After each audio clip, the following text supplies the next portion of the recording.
Barely 8 months after the devastating Air India 171 crash, which claimed over 260 lives, the fuel switch defect, which cut off the fuel supply to the engines, eventually leading to the crash, is back in focus because another Air India flight, the aircraft in question, is the same Boeing 787, ladies and gentlemen. This time, around the possible defect, this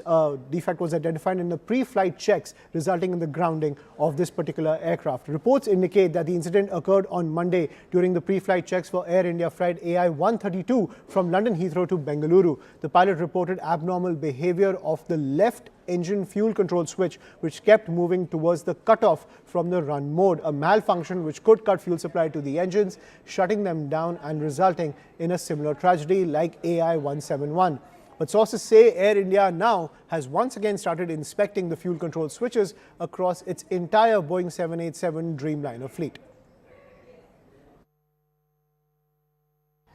इतने बड़े बड़े दावे किए गए थे, DGC ने order किया था ऑडिट करेंगे, सारे ऑडिट हुए भी, ड्रीमलाइनर्स के ऑडिट हुए, बोइंग के ऑडिट हुए, फिर भी इतनी बड़ी मिस्टेक, इतनी बड़ी जो टेक्निकल एरर वो कैसे हो गई? पिछले साल 12 जून को ये जो हादसा हुआ अहमदाबाद में, एयर इंडिया के विमान एक साथ एक पे, और उसमें हमने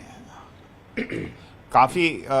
उस पर हमने जांच पड़ताल की और हमने मिनिस्ट्री, डीजीसी और एआईबी को लिखा कि इसके बोइंग 787 में जो इलेक्ट्रिकल सिस्टम है वो काफ़ी उसकी जांच करनी चाहिए। अभी हम देख रहे हैं कि ये जो एयर इंडिया की 132 उड़ान हीथ्रो एयरपोर्ट लंदन से बेंगलोर आ रही थी, तो ये जहाज़ था विक्टर टैंगो अल्फा नवंबर एक्सरे, बोइंग 787-800 एयरक्राफ्ट। इसका अगर देखा जाए तो ये जो जहाज़ था, इसको जब स्टार्ट किया पायलट ने, तो पहली बार जब स्टार्ट किया तो लेफ्ट इंजन का जो फ्यूल कंट्रोल स्विच है वो लैच नहीं किया रन पोजीशन में, और वो नीचे को वापस ड्रॉप हो गया कट ऑफ पोजीशन में। दूसरी बार फिर किया तो फिर वो अनलैच होके कट ऑफ पोजीशन में आ गया। तीसरी बार जब वो लैच हो गया तो उन्होंने उसके बाद जो दूसरे इंजन को स्टार्ट करके वो रवाना हो गए बेंगलोर के लिए।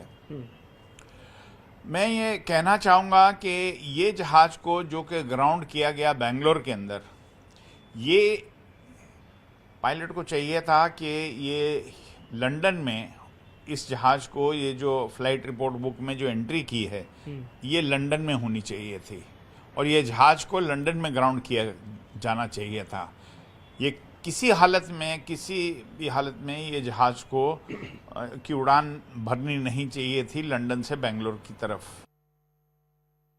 And I'm joined by my colleague Vivek Gupta on the broadcast. So Vivek, currently what is the status when it comes to the fleet-wide check across the Air India fleet when it comes to this fuel switch malfunction which has reared its ugly head once again?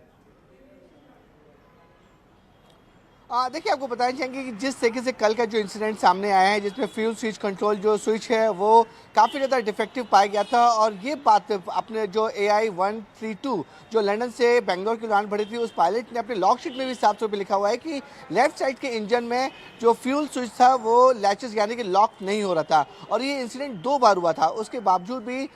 जो pilot जो sources है वो कह रहे हैं कि London से ये फ्लाइट फ्लाई हुई और बेंगलोर में लैंड हुई। अब इस इंसिडेंट के बाद एयर इंडिया के जो सोर्सेज उन्होंने साफ तौर पे कहा है कि जितने भी उनके पास 787-800 और 787-900 जो ड्रीमलाइनर है स्पेसिफिकली, उन सभी के फ्लाइट्स की जो फ्यूल स्विच कंट्रोल है उसकी जो चेकिंग की जा रही है, और एयर इंडिया क्लेम कर रहा है कि आधे से ज़्यादा फ्लीट की जो है वो चेकिंग या ऑडिट हो चुकी है, उसमें कोई भी खराबी नहीं मिली है। लेकिन ये सबसे बड़ा सवाल खड़ा हो रहा है कि पिछले साल जब अहमदाबाद में AI 171 का जो एयर इंडिया क्रैश हुआ था, उसमें भी सेम इसी तरीके के इश्यूज हुए थे जिसकी वजह से प्लेन क्रैश हो गया था। ठीक उसके बाद डीजीसी ने भी साफ तौर पे कहा था कि जितने भी ड्रीमलाइनर इंडियन एयरलाइंस या फिर जो एयरलाइंस सबके पास है उन सब का ऑडिट होगा, और ऑडिट किया भी गया। उस समय कोई भी डिफेक्टिव चीज़ नहीं मिली थी। लेकिन अब क्वेश्चन ये अराइज हो रहा है सबसे इंपॉर्टेंट कि 1 साल उस ऑडिट को हुए भी नहीं है, उसके बावजूद भी इस तरीके की जो फ्यूल स्विच कंट्रोल है उसमें इश्यूज आ रहे हैं। जी, और विवेक, डीजीसीए से अब क्या डायरेक्टिव है, क्योंकि फिर से ये फ्यूल डिफेक्ट केस आया है। इस केस का, ये जो लंदन से जो बेंगलुरु की फ़्लाइट थी, इसके केस की डिटेल्स को डीजीसीए को दे चुके हैं एयर इंडिया, पर इसके आगे given the concerns surrounding this entire issue, और क्या एक्शन डीजीसीए ले सकती है?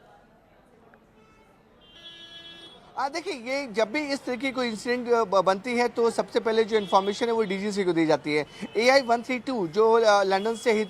से बैंगलोर के लिए फ्लाई किया था, उस पायलट ने अपने लॉग शीट में साफ तौर पर लिखा था कि जो फ्यूल स्विच कंट्रोल है उसमें इश्यूज आ रहे हैं, इंजन स्टार्ट होते हैं उसके स्विचेस में इश्यूज हैं। वो लॉग शीट के आधार पर जो SOP जो एयरलाइन फॉलो करती है, क्योंकि ये सीरियस मैटर था, इसलिए सारी इन्फॉर्मेशन डीजीसीए को दे दी गई है ऑलरेडी। डीजीसीए भी अब इस पूरे मामले में काफ़ी सीरियसली ले रहा है। उनका साफ तौर पे एयर इंडिया को कहा है कि जितने भी आपके ड्रीम लाइनर हैं, स्पेशली 787 और बोइंग 789, उन सब का जो है वो फ्यूल स्विच है उसको ऑडिट किया जाए, फिर से रीचेक किया जाए कि आखिरकार ये प्रॉब्लम हो कहाँ रही है। देखिए जो ये इश्यूज हो रहे हैं, इससे पहले भी ड्रीम लाइनर की हम बात करें तो जो फॉरेन कंपनी के जो ड्रीम लाइनर, उस पर भी इस तरीके के इश्यूज हुए हैं। और ये सबसे बड़ा सवाल खड़ा हो रहा है कि आखिरकार जो फ्यूल स्विच कंट्रोल है वो सिर्फ और सिर्फ ड्रीम लाइनर एयरक्राफ्ट जो बोइंग 787 और बोइंग 789 में ही क्यों आ रहे हैं। तो डीजीसीए ने भी इस पूरे मामले को काफ़ी ज़्यादा सीरियसली लिया है और साफ तौर पर एयर इंडिया से कहा है कि जितने भी उनके पास ड्रीम लाइनर हैं, उनकी जो मेंटेनेंस है और जो भी टेक्निकल और जो दूसरे इश्यूज हैं,